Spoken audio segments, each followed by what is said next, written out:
अस्सलाम वालेकुम नाज़रीन, मैं हूं वसीम अली। आप देख रहे हैं चैनल न्यूज़ पॉइंट। नाज़रीन, आज की जो दो लेटेस्ट अपडेट हैं वो आपके साथ शेयर करनी है। एक तो यह है कि आज से कुछ रोज़ कबल इमरान खान ने ऑफ़र की थी इदारों को भी और तमाम सियासी जमातों को भी कि आप हमारे साथ मिलकर बैठें, हम डायलॉग करने को तैयार हैं। इसके ऊपर पॉलिटिकल हमारी जमातें उन्होंने क्या इमरान को जवाब दिया, और स्पेशली अगर बात की जाए तो आर्मी चीफ ने इमरान खान की इस ऑफर को कैसे देखा, इसके ऊपर क्या जवाब दिया, वो आज के व्लॉग के अंदर हम आपके साथ शेयर करेंगे। और जो दूसरी खबर है बड़ी अहम है, वो चीफ जस्टिस से रिलेटेड है, क्योंकि आपको पता है कि चीफ जस्टिस उमर अता बंदियाल 16 सितंबर को रिटायर्ड हो जाएंगे, लेकिन उससे पहले वो कुछ बड़े फैसलों के केसेस हैं, उनके फैसले करना चाहते हैं। और उन्हीं में से आज एक केस था जो उनकी सासू माँ यानी कि माजवीन नून के साथ रिलेटेड था। शायद आपको याद होगा वो ऑडियो लीक हुई थी, ऑडियो के अंदर क्या कुछ बातें हुई थी, वो दोबारा से आज के व्लॉग के अंदर हम आपको रिपीट करके बताएंगे। और क्या समाअत हुई सुप्रीम कोर्ट के अंदर आज के दिन के अंदर, वो भी आपको बताएंगे। लेकिन उससे पहले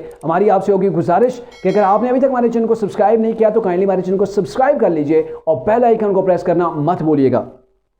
नाज़रीन, पहले बात कर लेते हैं जी सुप्रीम कोर्ट के चीफ जस्टिस उमर अता बंदियाल की। थोड़ा सा आपको बैकग्राउंड के अंदर लेके चलते हैं कि ये केस था क्या। बेसिकली ये जो केस था ये आरडीओज के वालिद साहब पीडीएम की गवर्नमेंट के अंदर आज से तकरीबन 4 माह कबल ऑडियो लीक्स हुई थी, कुछ इकट्ठी सी हुई थी। एक हफ्ते के अंदर 3-4 ऑडियोज आई थी। एक ऑडियो उनमें से चीफ जस्टिस उमर अता बंदियाल की जो सासू माँ है उनकी थी, जिनका नाम माजवीन नून है। उनकी जो ऑडियो थी वो बात कर रही थी ख्वाजा रहीम तारिक की वाइफ एलिया हैं, उनके साथ वो बात कर रही होती। और जो बात कर रही होती, जिस कॉन्टेक्स्ट के अंदर उनकी बात हो रही थी, वो थी जी जो मुतवक्के केसेस के फैसले आने थे, उन फैसलों के ऊपर बातें हो रही थी। और साथ में ये बातें हो रही थी जैसे कि माजवीन नून को कहा गया कि जो है वो इलेक्शन नहीं हो रहे, अगर इलेक्शन नहीं हो रहे तो फिर मार्शल लॉ आ जाएगा। तो इसके ऊपर माजवीन नून जो चीफ जस्टिस उमर अता बंदियाल की जो सासू हैं वो कहती हैं जी वो मार्शल लॉ भी लगाने को भी जालिम नहीं थे यार। और साथ में और भी बातें ऐसी कुछ हो रही थी, शायद आपको वो सारी की सारी याद भी हूँ। तो उसके ऊपर जो एक ये ऑडियो थी और इसके बाद एक और ऑडियो थी जो कि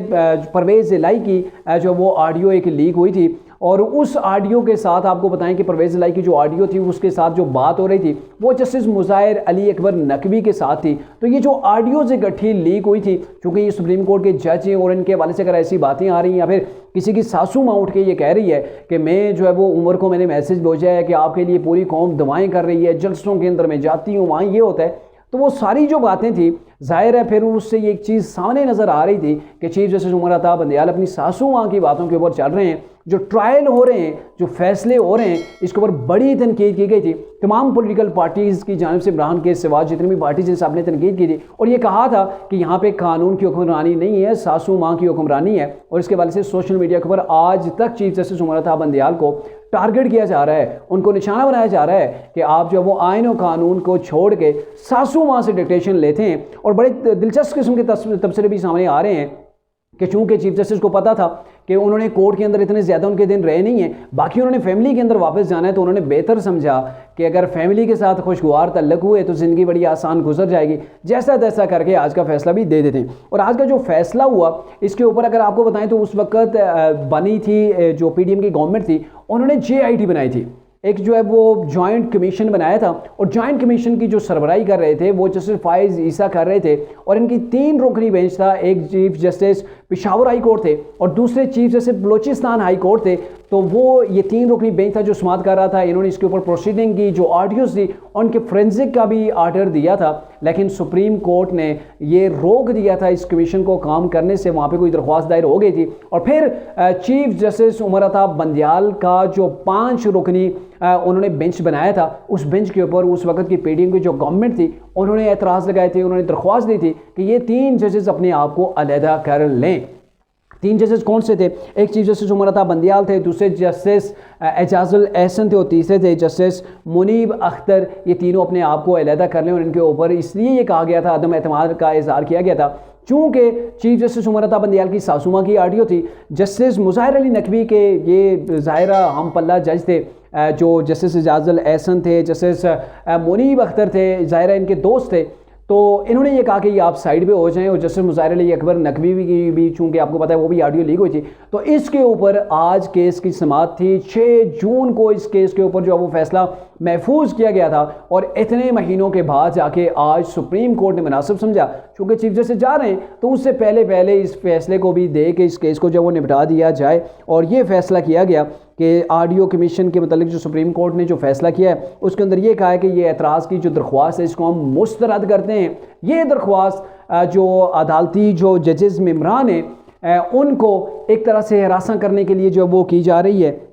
और ये कहा गया कि ये जो जस्टिस एजाजुल एहसन है उन्होंने मुख्तसर जो वो फैसला पढ़ के सुनाया कि हम कोई भी जज अपनी मर्ज़ी से बेंच से अलहदा नहीं हो सकता है, अलहदा अपनी मर्ज़ी से हो सकता है, और अगर कोई ये चाहता है ज़बरदस्ती उसको बेंच से अलहदा करे या फिर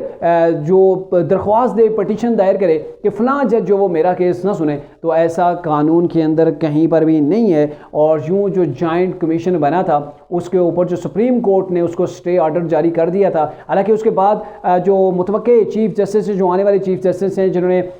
16 सितंबर के बाद चार्ज को संभाल लेना है सुप्रीम कोर्ट के अंदर, जैसे फ़ाइज़ ईसा, उन्होंने ये कह दिया था कि जब तक supreme Court practice and procedure bill के एक्ट के ऊपर जब तक फैसला नहीं आ जाता उस वक्त तक सुप्रीम कोर्ट के अंदर जो भी बेंच बनता है मैं उसको नहीं मानता हूँ। अब जाहिर है एक हफ्ते की बात है, एक हफ्ते के बाद जो वो आ जाएंगे, और अगर अभी इस केस को उड़ा के रख देती है सुप्रीम कोर्ट, और मुतवक्के तौर पर 2 मजीद केसें हैं, एक नैब का तरमीमी एक्ट था और जो दूसरा है यही Supreme Court practice and procedure bill, इन दोनों को अगर ये सुप्रीम कोर्ट मलिया मेट करके रख देती है तो उसके बाद भी रिव्यू ज़ाहिर है 30 दिन का इसके ऊपर टाइम होगा, दोबारा से जैसे फ़ाइज़ ईसा आएंगे रिव्यू के अंदर दोबारा से ये पिटीशन चली जाएगी। तो मेरे ख्याल में आज जो ये फैसला किया है इससे वो बज़ाहिर वही चीज़ लग रही है, चूँकि आपकी सासू माँ हैं, आपके रिश्तेदार हैं, ये अखलाकी तौर पर भी आपको चाहिए कि आप उस बेंच से अलहदा हो जाएं। और आज जो रिमार्क्स दिए गए जो मुअज़्ज़ज़ जज साहिबान हैं उनकी जानब से कहा गया कि ये जो दरख्वास्त थी इससे जो उस वक्त की PDM की गवर्नमेंट थी उसकी बदनीति आया है, और ये जो है वो जजेस के ऊपर जो है वो उंगलियाँ उठा रहे हैं। तो ये काफ़ी सख्त किस्म के जो है वो यहाँ पे इनके खिलाफ जो वो रिमार्क्स दिए गए हैं PDM की गवर्नमेंट जो उस वक्त थी उसके खिलाफ। लेकिन अब देखना ये है कि ये केस आगे कैसे चलता है। ज़ाहिर है ये कोई फैसला सुना के रख देंगे, और अगर जिससे फ़ाइज़ ईसा आगे दोबारा से उसकी जो है वो आगे उस प्रोसीजर को बढ़ाते हैं, और फिर मेरे ख्याल में जो चीफ जस्टिस की सासू माँ हैं उनके गिर्द गहरा तंग हो सकता है, उनको अदालतों के चक्कर भी लगाना पड़ सकते हैं, और जो उनकी ऑडियो थी उसके हवाले से उन्हें आके खुद स्टेटमेंट जो है वो कोर्ट के सामने रिकॉर्ड करवानी पड़ सकती है। और अगर बात की जाए इमरान खान की, तो आपको पता है ये वही इमरान खान है जो अपनी जब इसकी गवर्नमेंट थी तो किसी के साथ हाथ मिलाना बर्दाश्त नहीं करता था। उस वक्त के अपोजिशन लीडर शहबाज शरीफ के बारे में ये कहते थे कि मैं इस शख्स के साथ हाथ कभी नहीं मिलाऊंगा, ये चोर है, ये डाकू है, ये करप्ट है। और जैसे ही गवर्नमेंट से निकले तो पहले तो आर्मी के खिलाफ बातें की, और फिर इसी आर्मी के मुख्तलिफ तरीक़ों से पाँव पकड़ने की कोशिश की। कभी सदर आरिफ अलवी को भेजा गया, और कभी अपनी बातों के ज़रिए ये कहा गया कि मैं चोरों से हाथ नहीं मिलाऊंगा, हाँ इदारों से बात करने को तैयार हूँ, उनके साथ मिल बैठने को तैयार हूँ, जो भी फैसला हुआ उसके ऊपर अमल करेंगे। लेकिन अब इमरान खान जेल के अंदर हैं, जेल के अंदर से मिन्नतें तरले कर रहे हैं कि कोई मेरे साथ आके बैठे, कोई तो मुझसे डायलॉग करे, कोई तो तरीका निकालो ताकि यहाँ से मैं जेल से निकल सकूँ। और उन्होंने बराह रास्त अपने जो वकला हैं उनके ज़रिए से ये जो मैसेज जो वो बाहर भेजा था कि मैं इदारों के साथ और तमाम जितनी भी सियासी जमातें उनके साथ मिल बैठ कर बात करने को, डायलॉग करने को तैयार हूँ। लेकिन क्या हुआ, तमाम की तमाम जमातों ने इमरान को रद्द कर दिया। सिंगल किसी जमात ने भी इमरान के इस ऑफ़र के ऊपर कोई कमेंट नहीं किया, बिल्कुल भी ऐसा किया कि अनदेखा कर दिया इमरान की इस ऑफ़र को। और अगर बात की जाए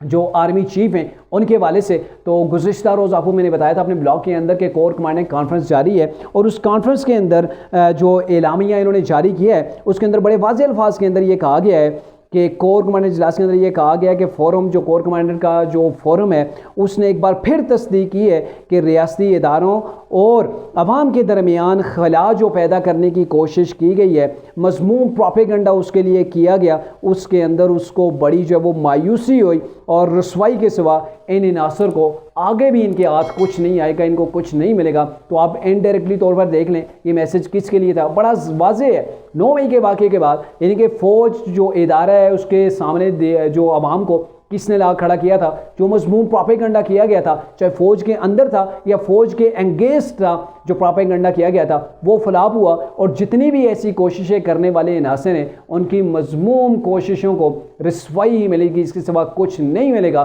तो ये जो इन्होंने इमरान इधर से ऑफ़र ये भेजी थी, उधर से पैगाम ये आया है, तो इट्स मीन कि जिन्होंने पाक फ़ौज को डिवाइड करने की कोशिश की, अवाम और फ़ौज को आपस में लड़वाने की कोशिश की, तो उनके लिए ये बड़ा वाज़ेह मैसेज है